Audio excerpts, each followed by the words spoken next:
అందరికీ నమస్కారం. ఈరోజు భూపాలపల్లి వందపడకల ఆసుపత్రిలో అతిపెద్ద కుంభకోణం జరిగింది.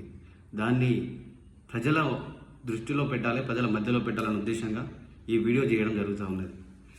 భూపాలపల్లి వందపడకల ఆసుపత్రికి సంబంధించి నేటి వరకు 2021 నుండి నేటి వరకు ఎటువంటి నోటిఫికేషన్ ఒక్కటి కూడా విడుదల చేయలేదు.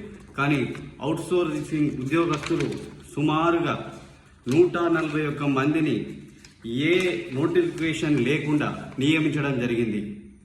వీళ్ళందరూ నిరుద్యోగులు, అర్హుల కొట్టకొట్టే విధంగా కేవలం డబ్బులు తీసుకొని వీరిని ఉద్యోగాల్లో నియమించడం జరిగింది.